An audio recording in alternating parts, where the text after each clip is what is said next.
们现在来到了五彩滩，稍微立体那么一丢丢。这个羊肠太好吃了，都比那个酱油好喝多了。这就是新疆五彩滩的正门广场中间立着3只羊的雕像。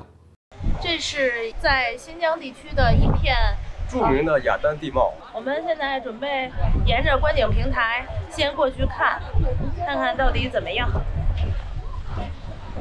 这边游客也挺多的。现在是晚上6点半，看这个太阳，相当于北京的下午2点。登上其中一个观景台，可以轻松看到这五彩河滩的全貌。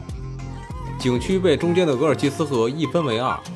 靠我们这边的河岸，在流水与大风的协力侵蚀之下，不仅展现出了各种各样的颜色，还被雕琢成了奇特的造型。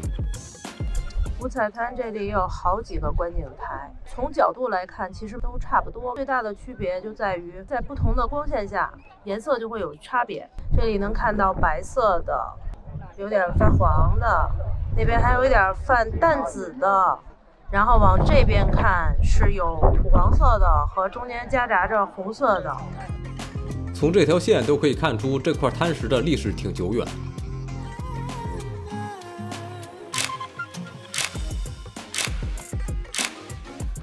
这里的风真的是超级大，虽然有大太阳晒着，但是依然觉得穿着防风衣的外套都不觉得热，我底下还穿着秋裤，风吹起来还是有点凉的。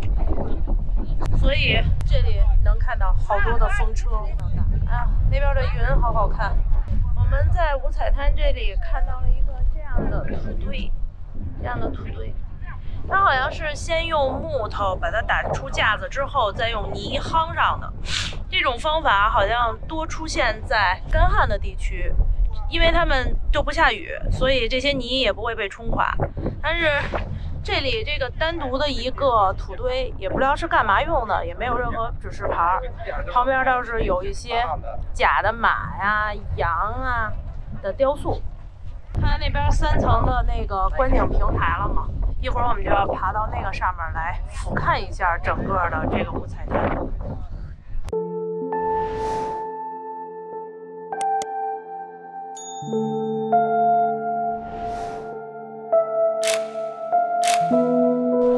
我们现在来到了这个观景台的最上面，然后感觉底下的风景跟刚才看的好像差不多，稍微立体那么一丢丢。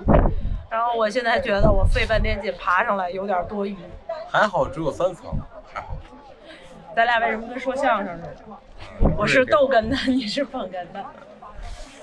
其实就我个人而言，觉得五彩滩这儿还是属于挺无聊的一个景点，毕竟它是一个以地质为主的这种公园景区，它主要看的是这些雅丹地貌的石头，跟草原呀，然后蓝天白云比起来会相对的枯燥一点。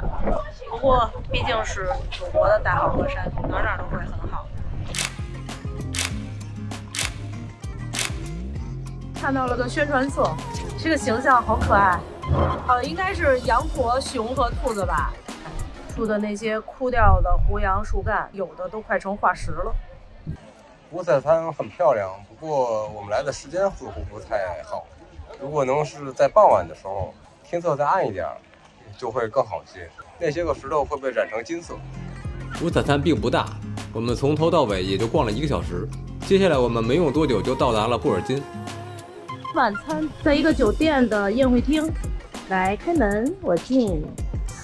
这个酒店叫友谊峰酒店，我们只是来这儿吃个饭，吃完饭之后我们就要回到我们住的酒店。入住之后，我们会再出去逛一逛，逛逛这边的河堤夜市和美食街。哇哦！俄罗斯族的。大宴会厅还是挺漂亮的。离开喀纳斯后，导游终于可以给我们改善伙食了。今天这顿要是自己吃，大概得人均200。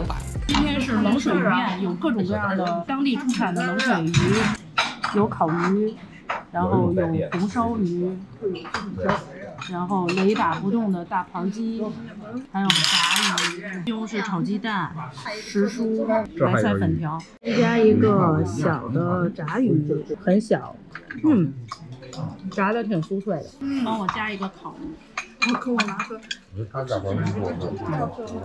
它这个烤鱼也挺好吃的，就不咸。新疆真的是一个让人得被迫熬夜的城市地区。我们现在在布尔津市，现在天还这么亮，太阳还这么大，快10点了。现在是9点半，我们要去河堤夜市逛逛，因为觉得这种大白天的，如果就睡觉了，有点浪费时间。这是我们住的酒店，据说是一个比较新的酒店，但是里边的设施还是不行。据说这个城市以前就是一个特别小的地方，但是自从喀纳斯被开发出来作为旅游景区之后，布尔津就迅速的发展起来了。这个市里边大部分是酒店、餐厅、娱乐设施，都是针对于来喀纳斯地区旅游的游客做的。估计这儿的住户也都是和旅游相关的从业人员，可能应该是。据说以前是有大部分的俄罗斯族住在这儿，所以这儿的很多建筑是有特别浓重的俄罗斯的风格。快走快走！感觉就是现在还没有真正到新疆的旅游旺季。布尔津市这儿现在还没有什么人，我们一路走过来的时候，连街上的车都特别少，就偶尔过1、2辆车。刚才在那条街上总共看到3人。现在这边可能偶尔就是能看到从风情街或者美食街那边过来的一些游客，但是因为没有到旺季，所以游客相对来说也比较少。中俄老码头风情街，看样子我们终于走到了。4A 级景区，不，居然还是个4A 级景区呢。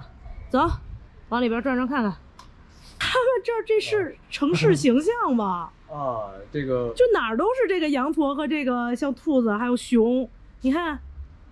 我突然发现这儿有一个车，还挺有意思的。然后来看这边，这个大门跟东宫广场的那个一模一样，都是金灿灿的6匹马拉的胜利女神。来，咱们进去看看。但我感觉这个俄罗斯风情街有点萧条呢，这套娃略微有一点糙啊做的，这还真的是很仿俄罗斯风情啊。这应该是普希金小镇上的那个普希金的雕像。我觉得应该，我印象里是普希金。这边有超市，超市门口卖套娃，然后这还有烤鲟鱼、薯味虾火锅。这为什么俄罗斯风情街会卖火锅？哦，这边普大套娃，各种样子的套娃，但是做的好糙呀。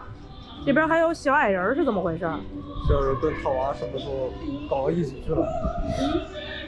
然后继续往里转，这有点意思，吐血了。这大叔你怎么了？怎么吐血了？这里边的很多雕像都是俄罗斯的雕像的仿制品。你看还有好多店好像都没有怎么开，这套娃感觉都有点惊悚。喀纳斯农副产品展销，这个店都没开。这个是这个铜像应该是模拟当年俄罗斯商人到这儿交易，好像是用毛皮，你看换钱，用毛皮换钱，那不就是卖毛皮嘛？就是他们会把毛皮卖给中国。现在真的看起来挺萧条的，我觉得可能是受疫情影响，因为毕竟从去年的年底才开，那个时候喀纳斯地区还冷，还没有什么游客来。今年开始暖和，这刚是前几批游客来，他们还没有完全恢复。我闻到了烤串的味道，有烤鱼、烤串的味儿。我们先去岸边看看，然后再回来吃，先消消食，毕竟是吃过晚饭的。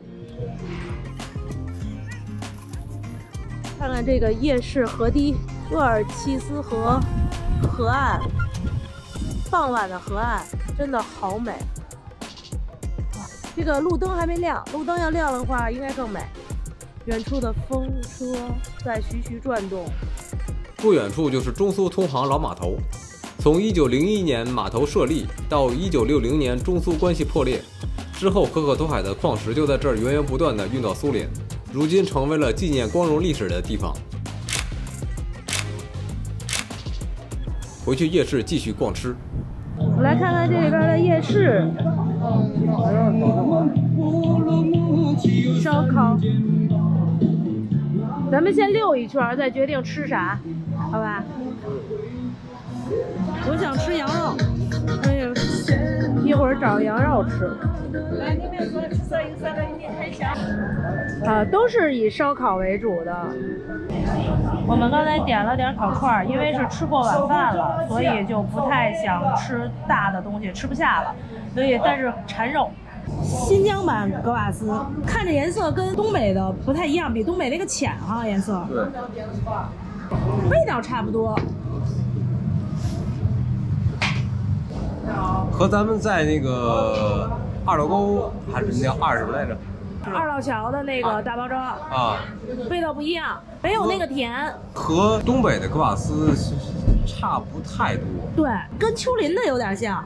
但是无论如何都比那个酱油好喝多了。这一杯是10块钱，我觉得还可以。在这种作为旅游区的夜市来说，这个价格还算是公道。我们的烤串好了，这个是红柳串。其实这么多年，在北京也有红柳烤串，第一次吃，都没吃过红柳串。然后这个是羊肉串，这个是羊肠。我第一次吃烤羊肠，没吃过，看着肠子还是挺馋的。先尝尝羊肠。没膻味儿，可好吃了。这个羊肠5块钱，真的好好吃，爆油的感觉，一口咬下去汁水四溢。而且你没发现它一点羊膻味都没有，还很软。我没想到它是软的，我以为这种羊肠烤完了之后它肯定会硬。肠因为是烤过的，所以稍微有一点点脆。这个羊肠它越细嚼，越有那种羊肉的香味儿，但是呢还没有膻味儿，它是那种纯纯的羊肉香。红柳串吃起来就像是肉筋，稍微有一丢丢难咬，可能是因为里边有筋的缘故，但是味儿腌的，它提前腌过了，这个味儿特别香。我看到这里似乎有一根像是羊毛的东西，没事，先吃下去试试。